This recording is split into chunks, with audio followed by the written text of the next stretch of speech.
शोभा अपने बेटे और बहू के साथ पालमपुर गांव में रहा करती थी। वो अपनी बहू नीतू से कहती, अरे नीतू बहू, जरा इधर तो आ। जी माँ जी, अभी आई। रोहित जी को टिफिन दे रही हूँ। ठीक है बहू, देकर आ। नीतू रोहित को टिफिन देकर शोभा के पास जाती है। नीतू, मैं ये कह रही थी कि मुझे मार्केट जाना है। तू मेरे साथ चलेगी? नहीं माँ जी, घर में बहुत काम है। आप मार्केट होकर आइए। बहू, मैं अकेली चली जाती हूँ। वैसे आप मार्केट में लेने क्या जा रही हैं माँ जी? कुछ नहीं बहू, कुछ सामान खरीदना है बस। कल ही तो आप मार्केट गई थी, तो आपने कल ही क्यों नहीं ले लिया सामान? क्या हुआ बहू, मैं आज भी चली जाऊं तो है? ठीक है माँ जी, जैसा आपको सही लगे।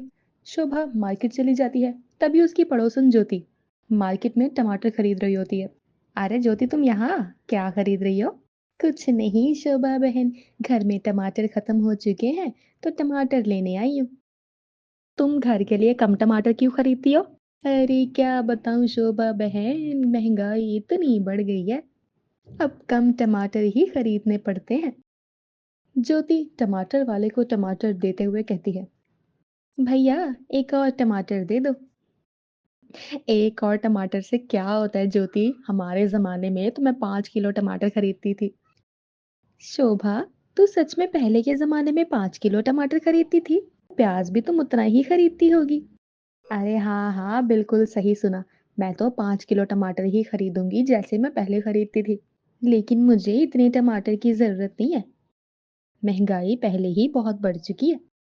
पहले के ज़माने में और अभी के ज़माने में बहुत अंतर है। हाँ भाई, ठीक है। ज्योति इतना कहकर वहां से चली जाती है। बड़ी आई पहले के ज़माने और आज के ज़माने में फ़र्क बताने वाली। घर पहुंचते ही शोभा बहू से कहती है, नीतू बहू, ये ले, 5 किलो टमाटर खरीद कर लाई हूँ, इसे संभाल ले। क्या कहा माँ जी, 5 किलो टमाटर? अभी तो 2 दिन पहले ही हम टमाटर लाए थे, और आप 5 किलो टमाटर ले आई? अरे चुप कर, मेरी मर्जी, तुम क्या जानो। मैं पहले के जमाने में भी इससे ज्यादा टमाटर खरीद कर लाया करती थी।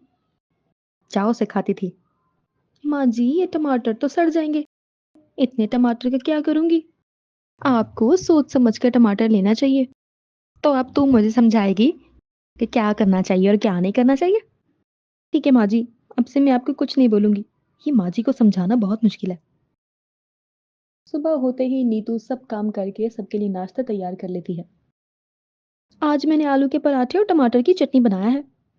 वाह, क्या नाश्ता बनाया है, मेरे मुंह में तो पानी आ रहा है। जल्दी से नाश्ता दे दो मुझे।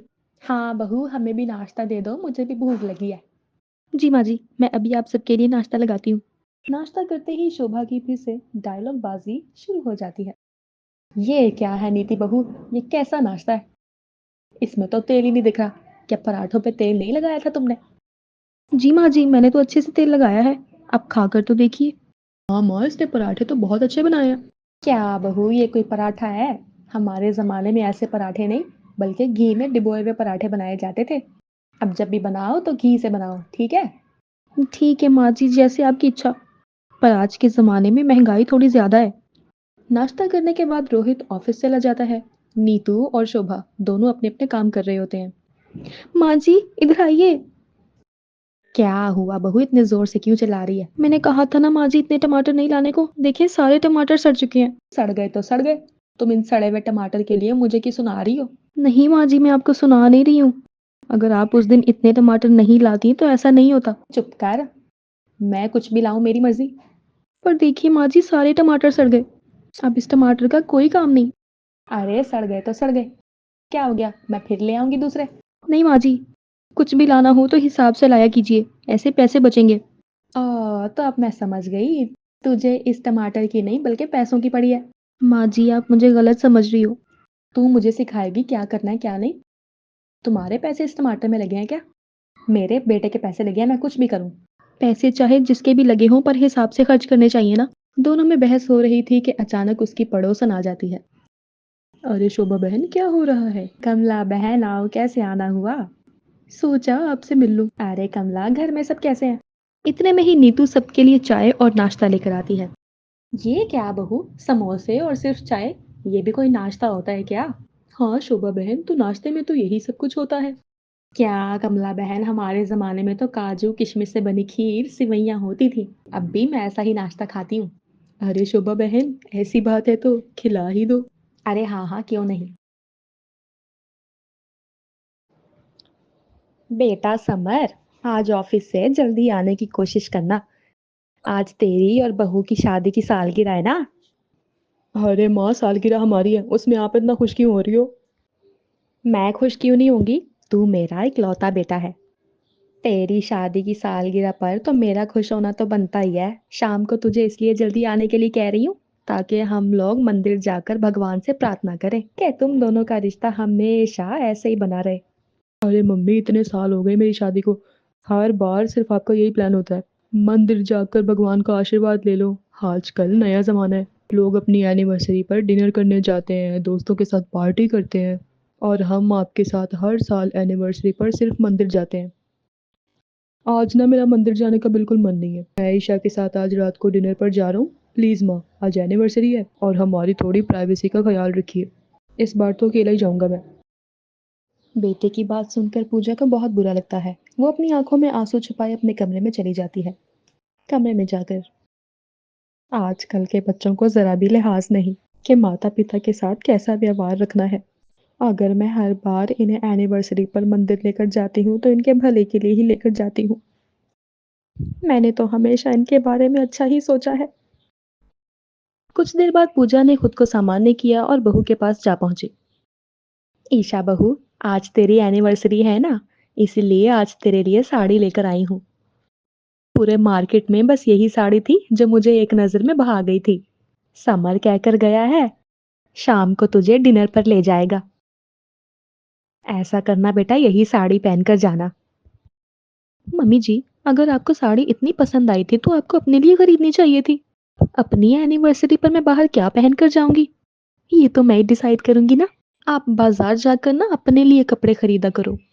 हर महीने 2 महीने में आप साड़ियाँ उठाकर ले आती हो और फिर उसके बाद मुझे उन्हें पहनना पड़ता है। अरे बेटा, तू तो जानती है बाजार जाकर मुझे अपने लिए तो कुछ सोचता ही नहीं। बस यही दिल चाहता है कि अपने बच्चों के लिए शॉपिंग करूं। और बेटा, मैं करूंगी भी क्या इन महंगे कपड़ों का? मुझे कहाँ जाना रहता है। अरे मम्मी जी, अब हम इतने छोटे बच्चे नहीं रहे कि आपको हमारे लिए शॉपिंग करनी पड़े। हमें जो चाहिए होगा हम बाजार जाकर खरीद लेंगे। आप बाजार जाती हैं ना तो अपनी जरूरत की चीजें लाया कीजिए। पता नहीं आज इन दोनों को क्या हो गया, सुबह से मुझे बातें सुना रहे हैं। आज सुबह समर गुस्सा करके गया और अब ये बहू बिगड़ रही है। 2 दिन बाद, अरे माँ जी, अब तक आप घर पर ही हैं? आपको तो आज किटी के लिए जाना था ना? अरे नहीं बहू, तुझे पता ही है ना कि मुझे ये किटी विटी पसंद नहीं है। समय की बर्बादी है बस। मुझे तो बस अपने बच्चों के साथ घर पर रहना अच्छा लगता है। और वैसे भी तू अभी ऑफिस से आई है, मैं भी चली जाती तो खाना कौन बनाता। तो छोड़ ना ये सब, चला जा, हाथ मुंह धोकर आ जा, मैंने चाय रखी हुई है। ओफो माँ जी, क्या जरूरत थी आपको खाना बनाने की? मतलब खाना बनाने के लिए आप अपनी दोस्तों के साथ किटी पर नहीं गई? माँ जी, किसने कहा आपको रोज रोज घर पर बैठकर खाना बनाने को? और हमारा तो प्लान बन चुका था कि हम खाना बाहर से ऑर्डर करेंगे। अब आपकी ये रूखी सूखी दाल रोटी मुझे नहीं खानी। एक दिन भी अपनी पसंद का खाना नहीं खा सकते हम इस घर में। मैंने इतने प्यार से इनके लिए खाना बनाया, इनके लिए खाना बनाने के चक्कर में अपनी दोस्तों से मिलने के लिए नहीं गई, और ये इतनी अकड़ दिखा रही है। लगता है जैसे मेरी किसी को जरूरत ही नहीं है। देख बहू, अगर तुझे बाहर से खाना मंगवाना था तो मुझे पहले बता देना चाहिए था। मैंने इतनी मेहनत से खाना बनाया और तू ऐसे जता रही है जैसे मेरे हाथ का खाना खाने में तुझे बड़ी तकलीफ हो रही है। तो मत बनाया कीजिए ना, किसने कहा आपको मेरे आने से पहले सब कुछ बना के रखा करो। पूजा के पति की सालों पहले मृत्यु हो चुकी थी। समर पूजा का इकलौता बेटा था। अपने पति की मृत्यु के बाद पूजा ने अपना पूरा समय समर पर ही लगा दिया था। कुछ समय बाद समर की पढ़ाई खत्म हुई और वो एक अच्छी कंपनी में नौकरी करने लगा। शादी की उम्र होने पर समर की शादी ईशा के साथ हुई। ईशा पूजा के घर दुल्हन बनकर आ पहुंची। जैसा कि हर परिवार में होता है, बहू के आने के बाद घर की एकता में फूट पड़ जाती है। लेकिन पूजा के साथ ऐसा कुछ भी नहीं हुआ था। पूजा अपनी बहू ईशा को उतना ही प्रेम देती जितना वो अपने बेटे समर को दिया करती। उसने कभी भी ईशा को अपनी बेटी से कम नहीं समझा। ईशा और समर के ऑफिस जाने के बाद पूजा पूरे घर की जिम्मेदारी संभालती। सुबह उठकर दोनों को नाश्ता और खाना तैयार करके देती। उनके जाने के बाद घर के सारे काम खुशी खुशी निपटाती और शाम को भी बहू बेटे के आने से पहले चाय नाश्ता खाना सब तैयार करके रखती। हर पल उसके मुंह पर सिर्फ बेटा और बहू का ही नाम रहता था। खुद के लिए जीना तो जैसे पूजा ने सीखा ही नहीं था। अपने जीवन का हर पल वो जैसे अपने परिवार के नाम कर चुकी थी। अरे मम्मी जी, आप मेरे आने से पहले क्यों खाना बनाकर रख देती हैं? मैं आकर बनाऊंगी ना। और अब आपकी उम्र थोड़ी ना रही है कि आप इतने बड़े घर की जिम्मेदारी अकेले संभालो। कम से कम एक मेड तो रख लीजिए। अरे बेटा, अगर तेरी जगह मेरी बेटी ऑफिस जा रही होती तो उसके घर पहुंचने पर मैं खाना बनाकर नहीं रखती। बेटा, तुझे ये बात सोचने की जरूरत नहीं है कि तू अपने ससुराल में है। मेरे लिए तो तू ही मेरी बेटी है और तू ही मेरी बहू। ऑफिस में भी तू 8-8 घंटे काम करके आती है। अरे घर आकर तो आराम से बैठकर मेरे साथ बातें किया कर। धीरे धीरे समय बीता और बहू ईशा ने एक प्यारी सी बेटी को जन्म दिया। पूजा का जीवन अब ईशा और समर के अलावा अपनी पोती के इर्द गिर्द घूमने लगा था। माँ जी, समीक्षा बहुत छोटी है। अगर मैं इसे छोड़कर ऑफिस चली जाऊंगी तो फिर पीछे से कौन संभालेगा? मुझे नहीं लगता मैं इसे छोड़कर वापस ऑफिस जा पाऊंगी। हर समय मुझे बस इसकी चिंता लगी रहेगी। अरे ईशा, तुम क्यों चिंता करती हो? ऐसा थोड़ी ना है कि बच्चे होने के बाद लड़कियां नौकरी छोड़ देती हैं। अरे हम बच्चे की केयर करने के लिए कोई बेबी सिटर रख लेंगे। अरे बेटा, क्यों चिंता करती है? तेरी माँ है ना घर में। तू निश्चिंत होकर ऑफिस जा। समीक्षा को संभालने के लिए घर पर मैं हूँ। धीरे धीरे समय बीतने लगा। देख चंपा, आज से तुझे समय से आना है। घर की साफ सफाई, बर्तन, किचन सब कुछ तेरी जिम्मेदारी है। और हाँ, कुक को भी कह देना घर में खाना तीनों टाइम फ्रेश और कम मसाले वाला बनाना है। अरे बहू, क्या जरूरत है दो दो काम वाली रखने की? पता है ना, काम वाली होती है। चाहे इन्हें कितना भी पैसा दे दो, अपनी मनपसंद का काम नहीं करा पाओगे इनसे। और वैसे भी मैं घर में खाली तो रहती हूँ। अब घर का सारा काम करने के लिए तो नौकरानी रख लेगी तो फिर मैं क्या करूंगी?